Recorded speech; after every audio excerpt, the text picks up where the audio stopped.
If you've ever had a discussion with a friend, a parent, or maybe even a sibling about something, and they didn't agree with you in the beginning about something, only for them to later come around and agree with what you were saying the whole time, only because someone else told them the exact same thing that you were telling them, but they agreed with the other person when they brought it up and not when you brought it up. That's probably got to be one of the most frustrating things to deal with. And if you're selling a form of coaching, mentorship, or info in 2026, or even in the past, but let's focus on 2026 here. This is happening every single day to you and your content without you even realizing it, because you're not having the discussion one-to-one with every single person in content, obviously, because you're just speaking to the camera. You might be losing tons of potential clients to competitors who are offering a very similar service to you, or maybe the exact same thing as well, but for some reason they're able to gain the trust and also the willingness of these potential clients that you're losing to actually work with them, despite the fact that the information is the same. And if you think about it like that, you may realize that you're losing thousands of dollars in potential sales just to something as trivial as someone else being more captivating and being able to convince another person, even though the baseline information is the same. And I've chalked that up to basically three main reasons why this happens. And I'll kind of show you how it works and things that you can do about it to hopefully reduce the amount of potential clients that you're losing to competitors in the way that you start speaking in your content. So if you've watched any of my previous videos, you may have noticed that I tend to make these really complex mind maps and stuff like that. But for this concept, I think that it can be pretty much done in a very simple way.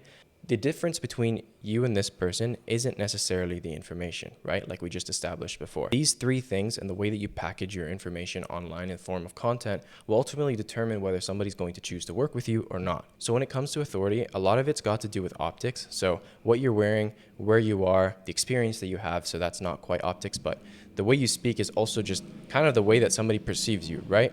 And at one point in time, I think a couple of years ago, there were a bunch of these like fake podcast clips going viral where people were replicating the Joe Rogan podcast background to give themselves authority, because then people would see it and they would, first of all, recognize it because it's a famous podcast, and they'd be like, holy shit, this guy was actually on the Joe Rogan podcast. Let me actually watch this clip. Just by simply changing the background, that made all the difference in whether the person in the actual podcast clip was going to stand out and gain views or not. So if you think about this from your perspective of your content, if you're somebody in fitness, maybe doing a video of you like in an office doesn't make much sense unless the video has to do with your office. Or if you're talking about bench press, but you're like explaining it while you're at the squat rack, or when you're doing curls, or let's say like sitting upright, not flat on the bench, it doesn't really make much sense. So those little incongruencies can ultimately alter the way somebody perceives the message that you're trying to give. And what you're wearing as well is really important in the way somebody receives your message. Like I'm just wearing a t-shirt, nothing crazy. This is just my living room. I don't have anything crazy here because I'm trying to speak to an audience, you, in a casual tone. If instead I was somebody speaking about fitness, I would probably make a video in the kitchen if I'm talking about food, or in the gym if I'm talking about exercises, because that is a little bit more coherent with what I'm discussing, as opposed to me just being randomly in my living room in a baggy t-shirt, not really showing whether I know anything about fitness or not. The experience you have is also really important in your authority that you're able to portray in your content, because it gives somebody a reason to listen to you or not. So for example, I've been running my business for 2 years. We started out helping people with podcasts and turning them into clips, and then we slowly moved into helping coaches and consultants scale their offers with organic content. And then now we kind of like leveled that up, and we do ads and a bunch of other stuff too. And in the meantime, we focused heavily on lead generation, which is what gives me the authority, at least from what I think and from what our clients think, to speak about social media strategies, scaling strategies, ad strategies, and all that kind of stuff as well. So people who know and understand that are more likely to listen to me than if I were not to mention that at all, because I just look like a regular guy on the internet. And the way that you speak as well, the words that you use, the technical jargon and stuff like that, that's kind of like a tricky one, because a lot of people will tell you to speak at a low, like third grade English level, or any of that kind of stuff. And for the most part, I would agree. It just depends heavily on the industry that you're in. So if you're selling something super technical in B2B and you leave out all the jargon or like the technical words for describing KPIs or the unique selling point that you have, then you're probably going to miss out on some sales, because people might not think that you actually know what you're talking about. But if you're selling something that's a little bit more general, let's say something for a B2C offer, then you can probably get away, and it's probably better for you to be speaking in simpler terms. And the next thing I want to talk about are results. And it's kind of similar to authority in the sense that results do give you authority, but having good results is extremely important in getting people to want to work with you, because they want to know that you've actually done the thing that you're talking about, right? That feeds into the authority. Have you replicated results for multiple people doing the things that you continuously talk about online?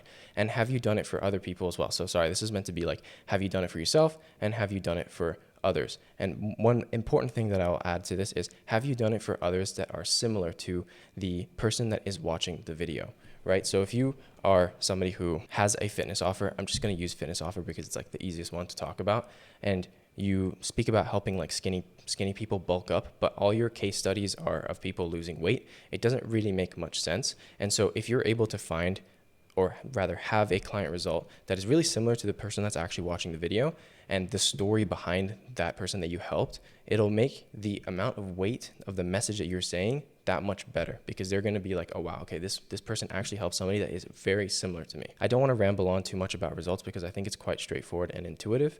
And so the last thing that I think is actually the most important thing in 2026 is relatability, because at the end of the day, like I kind of prefaced at the beginning of the video, information alone isn't inherently as valuable as it once was because of things like AI. Most people these days think that they can do everything on their own because ChatGPT, Claude, whatever AI LLM tool people use these days has completely leveled out the playing field. If I want to ask for content ideas, I can go to ChatGPT and ask them. Whether the quality of the output is good or not is a separate discussion, but the information itself isn't necessarily something that people would want to work with you for anymore. If we're talking about, let's just go like back 200-300 years, there was only a handful of people that had access to certain information, and so they didn't really have to be likable. They could just be the only person that knows a certain thing. And so if you want to learn that thing, you kind of have to go through them, because there was no internet. There are probably not many books, depending on how far in history you want to go. So these people were like gatekeeping the actual information. But now, even the free ChatGPT or free AI models that you can access these days will pretty much answer 99% of the questions that you have. And so now the game has basically become, how relatable can you actually be in your content online? Can you actually explain your ICP problems better than they can? Because if you can understand their problem better than they can, you gain so much goodwill and trust, because they're just going to be like, okay, yeah, well, I could just ask ChatGPT or I could go to another guy, but this specific person has gone through exactly what I'm going through right now. So they're going to understand me well enough to be able to get me out of the place that I'm in and get me to the next level. This one line alone, honestly, I think is probably the most important thing that I am discussing in this video, because that additional guidance and understanding is so important in being able to convince people to work with you, because people love to be understood. And while a lot of these AI models are pretty much yes men unless you tell them not to be,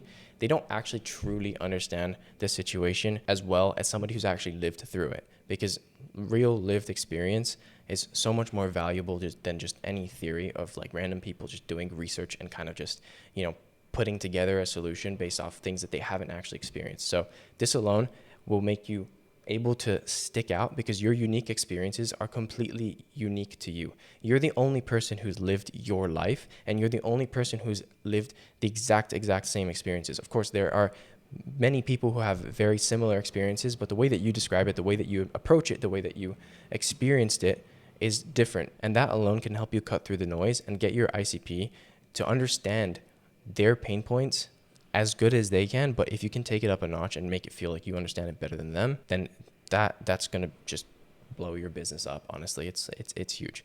So the next thing would be, what about themselves do they see in you and your clients? This again is all about relatability, right? Like, why would they choose to work with you as opposed to somebody else? Because the amount of competition is greater than ever. The internet has made it very easy for people to just start a business from one day to the next and start posting content. And people are continuously bombarded with lots of different messages. Every single day, there's a video about how to do this or how to do that. And there's a lot of competition in pretty much any industry that you're going to be in, especially if it's in the form of info, right? This obviously does not account for anybody who's like developing a brand new thing or trying to invent something new, but I'm gonna go ahead and guess that if you're watching this video, you're not creating something brand new that nobody's ever seen before. So you are going to have a lot of competition, and this is how you're going to be able to stick out. I said this in one of my previous videos, but I'll say it again. If you look at a lot of these client retreats of people that are competing with me, let's say, or like in my industry, a lot of their clients look very similar to them because that client of theirs has decided to work with them because they see themselves in that person. And it can even be something as trivial about the hobbies that you have. Like if you like to play video games, or if you like to read, or if you like to play a certain sport, that like little difference in you and your competition can be what pushes somebody over the edge to work with you. And so I think one of the main driving factors for scaling in 2026 is going to be showing more of your personality and being a bit more relatable in your content. And the last thing that I put here is, are you likable? As I was saying before, there's probably hundreds, if not thousands of people that are competing with you these days. And so if you kind of crush it in the authority and the results perspective, which honestly is quite low hanging fruit, assuming that you actually do what you're doing, this last factor here, being relatable, is going to be ultimately the difference that makes somebody decide to work with you or not. And so not being a robot in your content and actually showing your personality, attracting the kind of people that resonate with